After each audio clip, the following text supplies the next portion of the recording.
What's up YouTube? Nathan B Tech here, back here for another video. Last video did exceptionally well, and since it was about Pixel, and I know a lot of you guys subscribed, I think we're just going to stick on that train for another video, and today we're talking about the Pixel Watch 3. I've owned the Pixel Watch 3 for quite a while. I actually had the Galaxy Watch Ultra, and then I tested out the Pixel Watch 3. I didn't think it was smart, but then I ended up liking it more. So we're going to kind of go over why that is. And not only that, we're going to kind of go over the tech specs and talk about what I like about Pixel, what makes Pixel Watch stand out compared to the Galaxy Watches, and just give you my overall opinion. So without further ado, let's do what it do and get into the video.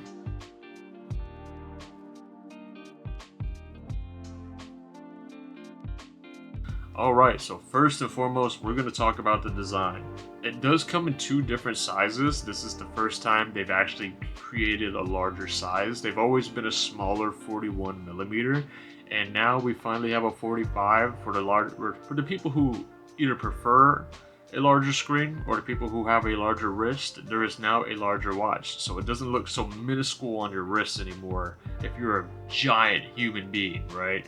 The watch itself is made out of recycled aluminum, and it does rock a Corning Gorilla Glass 5 rating. However, one thing I will mention is compared to the competitors like the Galaxy Watch, it's very similar in the Apple Watch aesthetic, where the glass does kind of curve over the sides, and with that being said, it is more prone to scratches. So just bear that in mind if you do decide to get a Pixel Watch.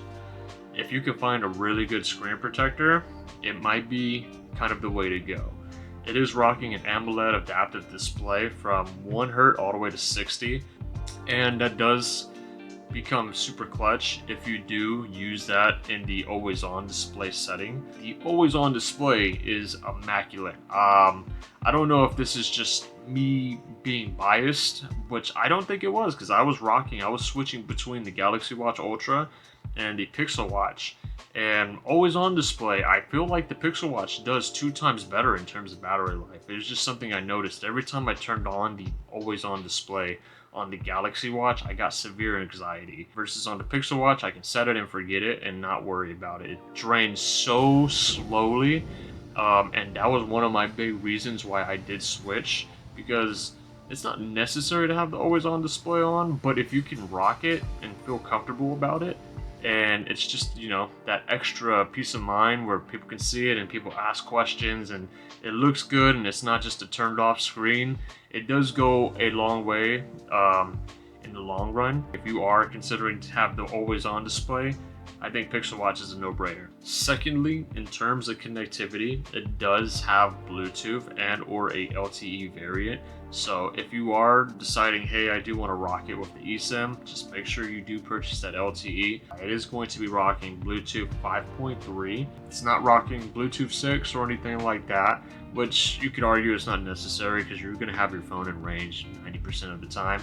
In the battery compartment, this is probably where you're going to see the biggest jump if you were interested in the larger size, or maybe you were interested in the smaller size, but the battery does lean you towards the larger size, because the battery is a huge jump if you do get the 45mm size option. So 41mm is going to be a 307 milliamp hour battery, versus if you do opt for the 45, it is going up to 420 milliamp hour battery.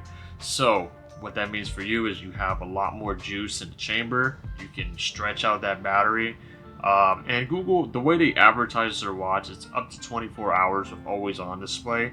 They're very, very conservative when they talk about that, because I have beat that goal every single day, every single time. For reference, with the always on display, I charge it every 2.5 days, which is insane. However, if you do have battery anxiety, not an issue, because the charging on this guy is super quick, and it's actually one of my favorite features, because if you just take the charger with you wherever you go, you can get 0 to 50% in less than 30 minutes. Google does advertise it in about 24 minutes to get to 0 to 50%, and I can happily confirm that's the case. There's been several occasions where I'm like, oh shoot, I am getting below And it's not a big deal because I can just drop it on the charger real quick, and by the time I look back, it's already in a very healthy range where I can rock it for the next day. The Pixel Watch has been exceptionally well, and with that being said, if you wanted to just charge it all the way up to full, it takes about 60 minutes to get from 0 to 100. So super quick charging, super nice. Processor that's inside the Google Pixel Watch 3, which actually I had not known this whole time up until I'm making this video. It's actually a Snapdragon W5 Gen 1. I thought we were rocking a Tensor chip the whole time, but no, they are using Snapdragon, and like I said, in terms of performance, it's been super quick. It's been super snappy. I don't know what Pixel does. It is slower on paper compared to what a Galaxy Watch offers. However, I can't tell. I genuinely cannot tell. Like, the Pixel Watch is slower on paper, but when you have it in your hand, maybe it's just the Pixel software and the animations and whatever the case may be, the haptic feedback, whatever it is, it feels quicker. It feels snappier. There's been several times where on my Galaxy Watch Ultra, it lags, it freezes, it stops, and then I just have to go home and try it again. But on the Pixel Watch, it is consistent. And that's the biggest reason I switched over. 1, always on display. 2 is consistency. When you're trying to text on a watch, it's very inconvenient. So if you can do it consistently every single time, that's great. There's been several occasions where I try to text on my Galaxy Watch and I pull it up and I press the microphone and the microphone just does not work for whatever reason, and I have to go into the settings and figure out whether it's Bixby or whether it's Google, and then I set it to Google and it still doesn't work. It drives me insane. I'm trying to be quick. I'm trying to use the watch in a quick motion. I'm not trying to get into the settings, you know what I mean? And that is the biggest thing. Just like how the phones, just how I talked in the last video, it's the consistency, it's the reliability that Pixel offers. It's hard to explain until you actually have it in your hands. So if you don't believe me, try it out yourself. Test it out. Do what you gotta do. But it's those little things. I'm a very big convenience guy, and if you can save me a minute a day, I'm going to pay for that. I know that sounds wild, I know that sounds crazy, but it's the stress, right? It's the peace of mind. It's the idea that you bought something that's going to work 100% of the time. I cannot say the same for the Galaxy Watch. The Galaxy Watch is amazing. It is super good. But when it comes to little things, it's always some slowdown. There's always some, janky animation. There's always some type of lag, or it just doesn't work. And I've noticed in the messaging sector, which is what I use my watch for a lot, I just do a quick text message. I don't know what it is with the Galaxy Watches. I've had it for every watch since the Galaxy Watch S2, the Gear S2. And the messaging, the microphone pickup is just terrible. Even when I switch it to the Google, just terrible. And I don't know what that is. And that is the reason I switched. So without further ado, take that what you will. I'm not being biased in that sector. That is the whole reason I just threw my watch and got this guy right here. So yeah, like I said, on paper it's slower, but it's just the way that Pixel polishes everything and the way that Pixel does stuff. It's just consistent and it's reliable, and I don't think the processor should be a big factor. If you look at other YouTube videos, they're going to tell you the Galaxy Watch is quicker, but that does not mean anything. Just like the Pixel phone, Samsung's phone is quicker, but I'm enjoying my Pixel phone. Like, I swear I'm not being biased. I'm just telling you how it is, right? So lastly, my final thoughts. Pixel Watch is amazing. One of the biggest concerns that people have is price, and I will give Samsung this. The Samsung watches are faster on paper, and they actually are cheaper. If durability is your concern, maybe go for a Galaxy Watch. It's just more durable. It's using armored aluminum, which is 15% stronger than what the Pixel would offer. But it is sapphire crystal glass, so meaning it is 2 times more scratch resistant than standard glass. In this instance, it's 2 times more scratch resistant than the Pixel Watch.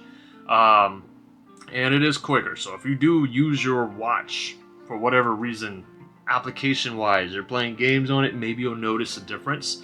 But if you're just an average Joe, just like myself, who does the simple task of text messaging, checking notifications, and you know, doing some health things here and there. You're not going to notice any slowdowns. It's going to be great.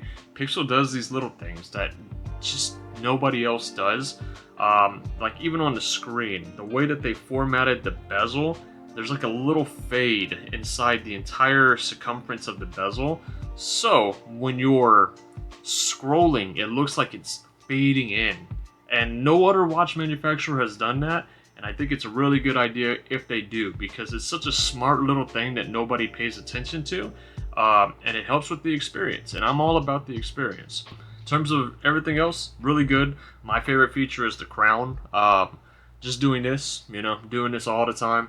I don't interfere with the screen. On the Galaxy watches, you have to go over the screen, and then you can't see what you're doing. And I know that sounds very minuscule and minor, but it does kind of irritate you over a long period of time. And not only that, but the Galaxy watches have been transitioning into a touch bezel. And no matter what you do, it's not better than tactile. I'm sorry. It's cool, it's great, but tactile is always better, especially if it's not in the way. You know what I mean? On the tactile Galaxy watch, you could do this. You know, you could do that. You wouldn't have to, but now on this one, it's almost like it wants you to go all the way around. Not a fan. Not a fan. Samsung, bring back the physical bezel, please. Like, everyone wants that. Stop getting rid of it. Come on, guys. Come on, guys. You can find a way. You can find a way. Just bring it back. That was the best selling piece that you guys had, and you keep getting rid of it. What are you doing? I don't know. But the bezel, super good. Swipe, it's super quick. I mean, it's amazing. The haptic feedbacks, everything's good. No issues. I love it. So yeah, without further ado, let me know what you think. I kind of stretched this video out too long, so if you think there's anything I can do better, please let me know in the comment section down below. I take all of the feedback and I construct it into the next video. So I'll catch you guys in the next one. Let me know what you think. Peace!